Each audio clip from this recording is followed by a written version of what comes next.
So ayun guys, tuluyan na talagang nabuhay itong ilog. Sa tinagal-tagal na tuyong-tuyo, ito, buhay na naman. Ayan. So makakapagtanim na yung mga magsasaka kasi meron ng patubig. At ito nga, dumadaloy na yung matagal na panahon na El Nino, tuyong-tuyo. Pero at least ito mga katropa, ayan, malalim na ulit itong ilog at talaga naman meron ng tubig na dumadaloy. So ayan, buhay na. Pwede nang tumalon dito mga katropa. Pwede nang mabuhayan ulit ito ng mga isda. Ayan. So eto yung dalawang aso na laging sumasalubong sa atin mga katropa. Welcome back sa ating YouTube channel mga katropa. Isa na namang kwentuhan dito pa rin sa Kabado Mo Ko YouTube channel. So pinakain natin tong mga alagang baboy natin at talaga namang malapit na. Ayan, naka day 36 na tayo ngayon mga katropa. So ibig sabihin nito, etong mga alaga natin talagang mga malalaki na mga katropa. Etong mga partner natin mga katropa talagang may hubog na yung mga pangangatawan. So ito yung premium natin na hog starter feeds ng Pigrolap na para sa alaga natin na large white. At dito naman sa kabila mga katropa landrace naman at bimig naman yung pinapakain natin. Ayan, talagang maskulado ng mga katropa yung pangangatawan. Ito lang yung kagandahan talaga mga katropa. Ayan, dahil talagang kita natin yung pagbabago sa pangangatawan ng ating mga alaga. Pero kaakibat niyan mga katropa yung syempre gastusin natin. Katulad nga ng sabi ko mga katropa, malaki rin yung gastos. Kasi nga abutin ng mga katropa ng halos sa 2,500 2,618 na and 2,547 plus yung this week na budget mga katropa. So ibig sabihin nito kung kumakain yung ating mga alagang baboy ng talagang mabigat-bigat na pakain, talagang parami na ng parami yung gastusin. So 2,025 yung bili natin sa isang sako ng Bimig at 1,970 naman para sa Pigrolap.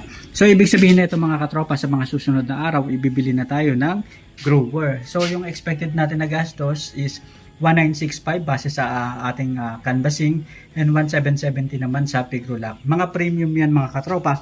So ibig sabihin kung so far ang nagagastos na natin is 2,618 para sa landrace natin na alaga and large white naman 2,547. So dadagdagan natin yan ito 1,965 and 1,770 mga katropa. Tropa, ayan, kung titingnan natin, malapit na maubos itong ating lalagyan. So ibig sabihin nito, ayan, meron pa, marami pa rin namang laman, pero siguro mga ilang days na lang yan mga katropa. So ito, ang gandang tingnan ng ating alagang baboy. So hinahaluan rin natin ng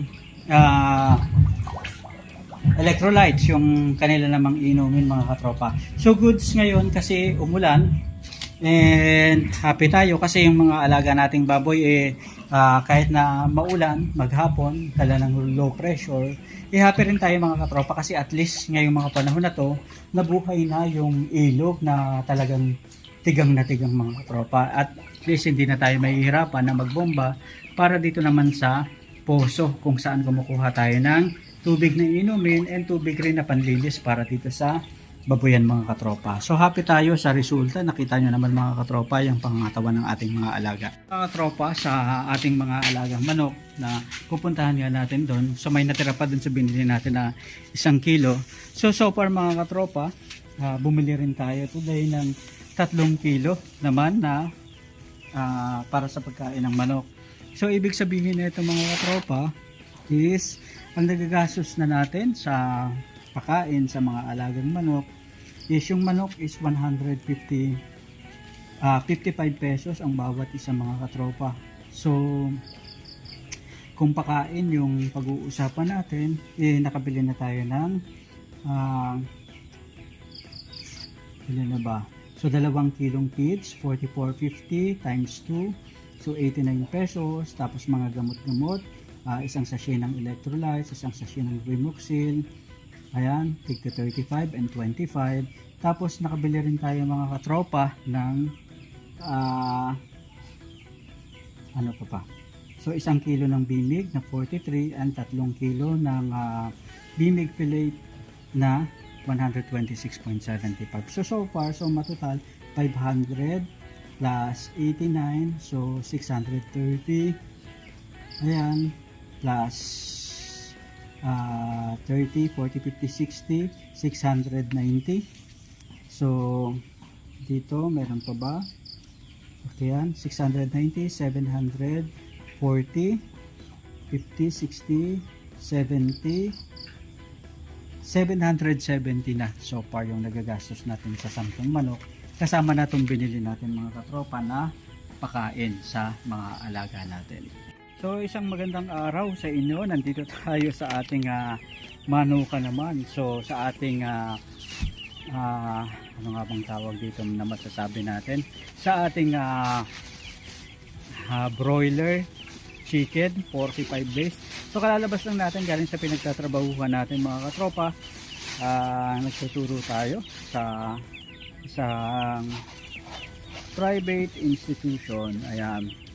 So happy tayo, at least maganda yung resulta ng pag-aalaga natin ng manok at saka baboy. So nakikita natin mga katropa yung resulta, and ito nga yung ipapakain natin mga katropa.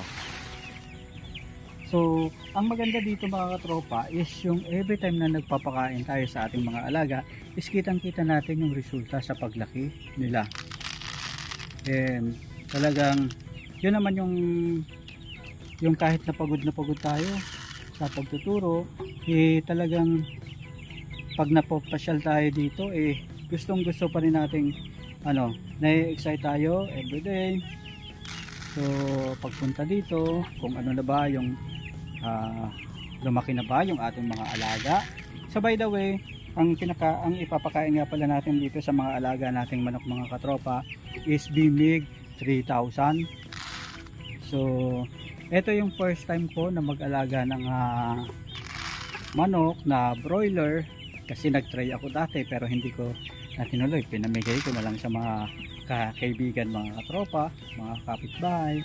Pero ito gusto kong makita talaga mga katropa yung kahihinat na nito hanggang sa ika 45 days. Ayan.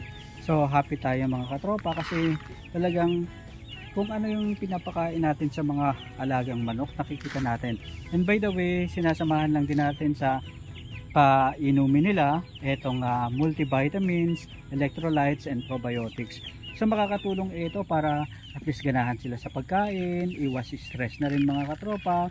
Lalo na sa panahon ngayon na medyo maulan, biglang pabago-bago yung panahon, talagang kailangan meron tayong pangreserba na nila mga katropa. So ibig sabihin nito is kailangan makita rin natin talaga sa katawan ng ating mga alagang manok yung pagbabago na inaasahan natin. So far sabi ko nga halos 700 plus tayong nagagastos natin, and kung sabi nila mga 33 kilos yung pwedeng ipakain sa mga alagang manok, halos nakailang kilo na rin tayo mga katropa, 33, 34 kilos. So kung naka 3, 4, 5, so minus 5 kilo, meron pa tayong 29 kilos na bibilhin mga katropa. So ibig sabihin lang nito, okay na rin tayo. Sabihin na natin na kahit na napapagastos tayo dito sa mga alaga natin na manok, happy naman tayo. Kasi talaga honestly mga katropa, ako kahit napagod ako sa trabaho, kapag nakita ko yung mga manok dito, talagang nai-excite ako at saka nasasayahan ng mga katropa. So kayo, ano yung mga diskarte ba ninyo sa inyong manukan?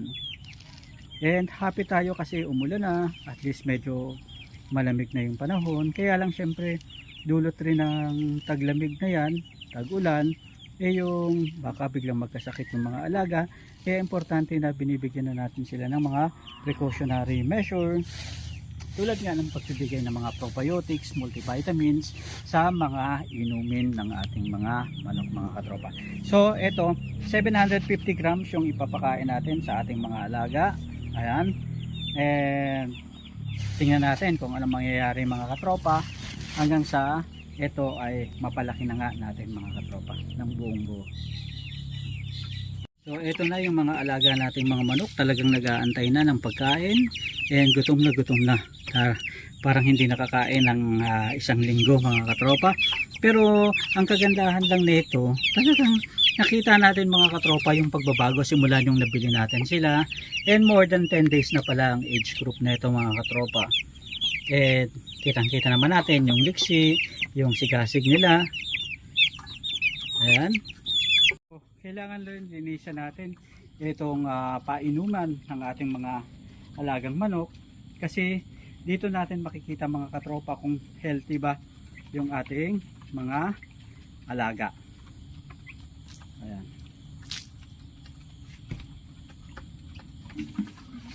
So dapat nililinis natin talaga para yung mga is mawala na mga katropa, yung mga lumot-lumot mawala. Ito na mga katropa yung ating mga alagang manok. So yan, ayan, kumakain na sila and happy tayo kasi super healthy yung mga alaga natin. Yan talagang ayan.